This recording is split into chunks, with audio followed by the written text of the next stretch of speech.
Hi everyone, always good to have you watching CNN 10.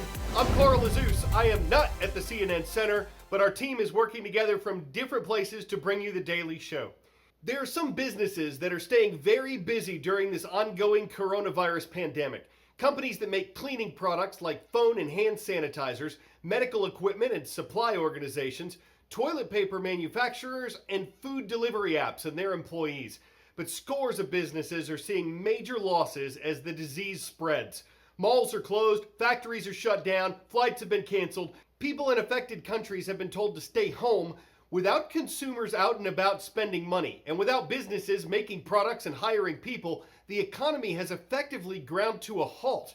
The United States Federal Reserve, the central bank of the country, says the coronavirus pandemic is causing tremendous hardship. So in addition to dropping interest rates to zero, which encourages people and companies to take loans, the Fed is buying bonds, opening new credit facilities, starting a new lending program. In a nutshell, it's using all of its tools to try to limit the economic damage from COVID-19. Meanwhile, the U.S. Congress has been debating a massive stimulus bill, a package of government spending that's intended to stimulate the economy. It could include loans to companies that are in trouble, more spending on healthcare, and direct payments to American taxpayers. Its cost could be as high as $2 trillion, and congressional Republicans and Democrats generally agree that the stimulus is needed. But they've had some disagreements over what exactly the money should be spent on and how it should be given out, and that's delayed the bill from passing.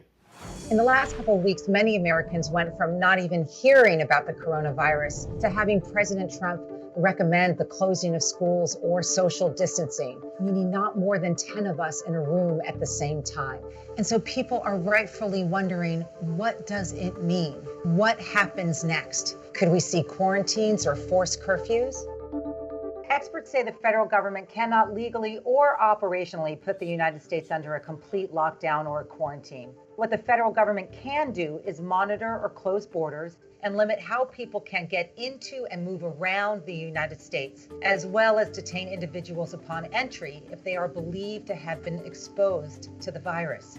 Our Constitution does not have an on-off switch for pandemics, and there would be challenges in every district, in every courtroom to protect individual rights and our governmental structure. America's front line for responding to an epidemic really resides in the hundreds of local and state and tribal and territorial health authorities. Because of that, we are seeing lots of things going on in different states, but there's no unified approach, partly because the federal government has been relatively quiet on some of these issues. Another reason is because our government structure is so fragmented. You know, different states need different things. That is the role of the federal government and national leadership, and it is lacking. It is up to state and local governments to regulate, encourage, discourage human behavior. The Constitution was set up to not only have a strong central authority, but also to give the states their own authority. The federal government can make recommendations about what kind of standards they want for public health authorities in a pandemic, but those public health authorities reside with state governments and include the right to quarantine and isolate and the power to set curfews because of a local public health threat.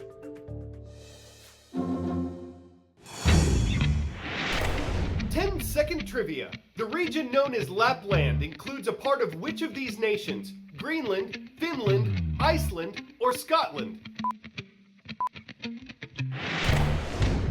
Parts of Russia, Norway, Sweden, and Finland are located in Lapland. And it's in Lapland that an extraordinary light show was recently visible courtesy of Mother Nature. The Aurora Borealis, or Northern Lights, twisted, danced, and glowed in hues of green. Though the phenomenon can be seen at any time of the year, late winter or early spring during the overnight hours is said to be the best time to see them here. But besides being really purty to look at, there is some science behind these wondrous waves. Described as one of Earth's greatest light shows, an aurora is one of the most fascinating and beautiful naturally occurring phenomena. You might know it as the Northern Lights, but it's technically called the Aurora Borealis in the Northern Hemisphere and the Aurora Australis, or Southern Lights, in the Southern Hemisphere. This phenomenon occurs above the magnetic poles in the northern and southern hemispheres. They form when gaseous particles in the Earth's atmosphere collide with charged particles released from the sun. Electrons and protons from the sun are blown toward the Earth by the solar wind. As these are carried towards Earth, most of them are deflected by Earth's magnetic field. However, the magnetic field is weaker at the poles, allowing some of the particles to funnel into the Earth's atmosphere. The vibrant colors produced are determined by the type of gases that are colliding. The result is a brilliant display of the common green and yellow, less common blue and violet, even rare reds painting the night sky in ribbons, arcs, or shooting rays. Oxygen produces green and red light, while nitrogen gives off blue and purple. The best time of year to view the light show is during the winter months when the nights are longer, under a cloud-free sky, away from light pollution. Quick, think of an organized sport. Okay, guess what? It's been affected in some way by the spread of coronavirus. Americans in at least 12 states have been given orders to stay at home.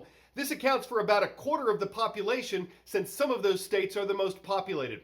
But the sports fans among them are wondering, okay, we have all this time to watch sports, but no sports to watch. So some are turning to marble racing, as in marble racing. With Origin, who gets by into of the first sector, who in a jog off the wall completely stops Yellow's momentum. Completely, it almost came to a stop. It's pretty serious now. People see it and experience it like a sport, a real sport. It's blowing my mind.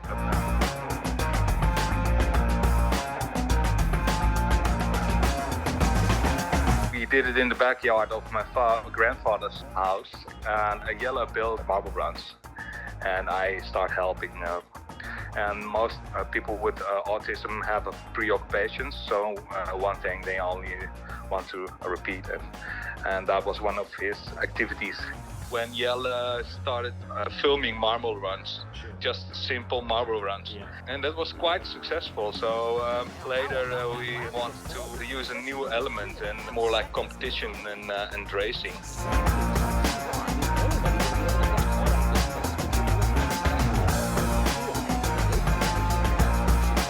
There's a whole community online, and they make memes and they enjoy themselves. Sometimes we are surprised how many posts and shares there are on Reddit or other social media. It's difficult to follow because it is so big now. Bruno not too happy about that. A little nudge there off the wall that actually sends Yella forward slightly, and right on the tail of Does to Yella. All coming undone for Origin here on lap number 6. A decision we made to have people from everywhere to have contact and to communicate with people all over the world. Wins the Grand Prix at Greenstone. Bolt takes second, Yella third.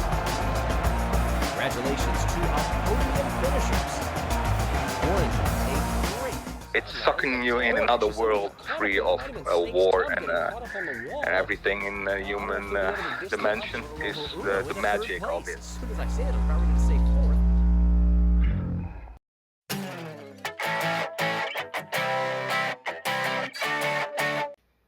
Another alternative sport we're following today is Hungry Hungry Hippo's life-sized edition.